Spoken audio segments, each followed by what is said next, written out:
Welcome to Al Gore reaction. இன்றைக்கி இந்த video என்ன பார்க்க போகிறோம் அப்படின்னு பார்த்தீங்கன்னா, நான் ரொம்ப நாளாக வீடியோ போடலைங்க. ஏன்னா ரிசல்ட் என்னவாக இருக்கும் அப்படின்றதுக்காக நான் வெயிட் பண்ணிட்டு இருந்தேன். ஏன்னா டிவிக்கு ஆட்சியில் உட்காரோம் அப்படின்றது என்னோட ஆசை கிடையாது, தமிழ்நாட்டு மக்களோட ஆசை அதுதான். ஏன்னா எப்பவுமே 2 கட்சி தான் வராங்க. அதனால் நம்ம ஒரு சேஞ்சுக்காக என்ன பண்ணோம், நம்ம தளபதி அவருக்கு போட்டோம். சரி அவர் ஆளுவார், அவர் ஆளும் போது எப்படி இருக்குன்னு பையன் 2 கட்சி ஆளுறாங்க, பெருசாக இம்ப்ரூவ்மெண்ட் ஒன்றும் இல்லைங்க எனக்கு தெரிஞ்சு. அதனால் தமிழ்நாட்டு மக்கள்லாம் ஒன்று சேர்ந்து என்ன பண்ணாங்க, சரி ஆட்சியை மாற்றி பார்க்கலாம் அப்படின்றதுக்காக தான் டிவி கேக்கு பண்ணோம். அவங்களும் ஒரு 108 சீட்டில் ஜெயிச்சாங்க. உண்மையிலே ரொம்ப சந்தோஷமாக இருந்தது கேட்கும்போது. ஏன்னா யாருமே எதிர்பார்க்கல. ஏன்னா எல்லா கட்சியும் 1 சீட்டு வாங்குவாங்க, 2 சீட்டு வாங்குவாங்க அப்படின்னு 10 கூட யாரும் சொல்லலை. ஆனால் 108 என்ன சொல்கிறது, அரசியல் அந்த அரசியல் உலகம் இருக்குல்ல, அதையே கதி கலங்க வச்சுருக்காங்க.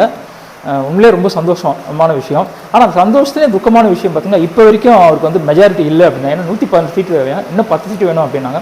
காங்கிரஸ் ஒரு 5 சீட்டு கொடுத்தாங்க, இன்னும் ஒரு 6 சீட்டுக்காக வெயிட் பண்ணுறாங்க அப்படின்னு நினைக்கிறேன். ஆளுநர்கிட்ட போனால் ஆளுநர் இன்னைக்கு நேற்றுன்னு அலக்கழிச்சிட்டு இருக்காரு.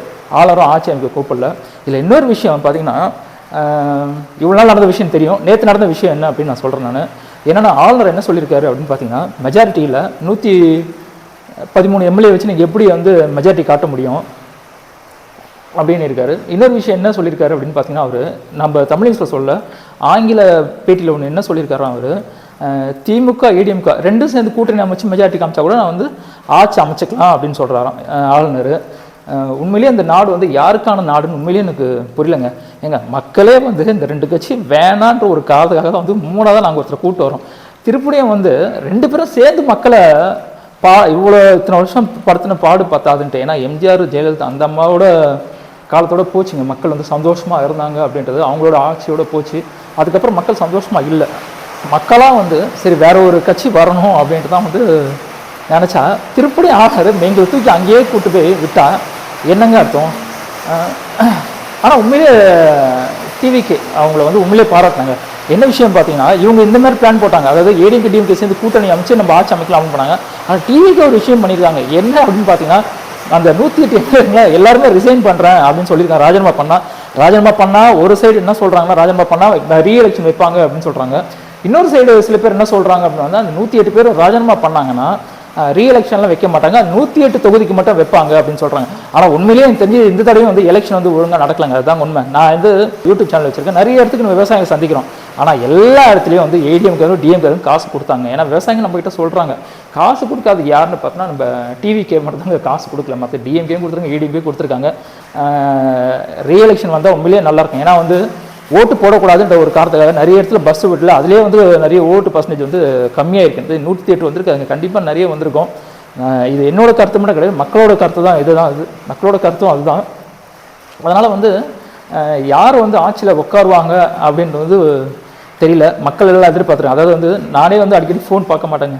ஆனால் இப்போ நானே ரொம்ப ஃபோன் பார்க்க ஆரம்பிச்சிட்டேன். நான் மட்டும் இல்லைங்க, நிறைய பேர் ஃபோன் பார்க்க ஆரம்பிச்சிட்டேன். யாரும் ஆட்சியில் உட்காருவாங்க, அடுத்து என்னடா நடக்கும் அப்படின்னு தமிழ்நாட்டு மக்களே தமிழ்நாடு மட்டும் இல்லைங்க, இந்தியா ஃபுல்லாக எல்லோரும் வெயிட் பண்ணுறாங்கன்னு நினைக்கிறேன். யார் உட்கார போகிறாங்க அப்படின்ட்டு. தமிழ்நாடு மக்களோட ஆசை என்னென்னா டிவிக்கு தான் உட்காரணும் அப்படின்ட்டு. ஆளுநரையே இந்த சைடு இப்படி பண்ணுறாரு அப்படின்னு தெரியல. எல்லோரும் சில கட்சிகள் தான் சொல்கிறாங்க, நம்ம மக்களுக்காக தான் மத சார்பற்ற கட்சி அப்படி இப்படின்னா எங்களுக்குன்னு கொள்கை இருக்குது அப்படின்றாங்க. ஆனால் அதெல்லாம் ஒன்றுமே கிடையாதுங்க. பாருங்கள், ஒருத்தர் தனி மனுஷனாக ஒருத்தர் போராடிட்டு இருக்காரு மக்களுக்காக. ஆனால் அவர் கூட கூட்டணி வைக்கிறதுக்கு யாரும் விரும்பலை. அது அந்த ஏடிஎம்கே டிஎம்கே இருக்கட்டும், பதவி தான் வேணுமே தவிர அவங்களுக்கு மக்கள் நல்லா இருக்குன்னு யாரும் நினைக்கலைங்க. இந்த மாதிரி நம்மளை சுற்றி நிறைய விஷயம் நடக்குதுங்க. ஆனால் மக்கள் மனசில் என்ன அப்படின்னு பார்த்தீங்கன்னா, ஒரு தடவை டிவிக்கு அவங்க ஆட்சி அமைஞ்சால் அது நல்லா இருந்தால் அதை கண்டினியூ பண்ணணும் அப்படின்னு இருக்காங்க. என்ன நடக்கும் அப்படின்றது உண்மையிலேயே தெரியலைங்க எனக்கு தெரிஞ்சு. பட் இதை பற்றி பேசணும் அப்படின்னு தோணுச்சு.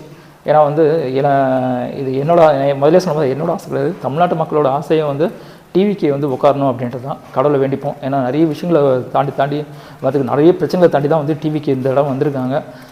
இனிமேல் என்ன நடக்கும் அப்படின்றத பார்க்கலாம். பட் இதை பற்றி பேசணும் அப்படின்னு தோணுச்சு, அதான் பேசினேன். மறுபடியும் அடுத்த ஒரு வித்தியாசம் அதிகம் உங்களுக்கு டாட்டா பை பை.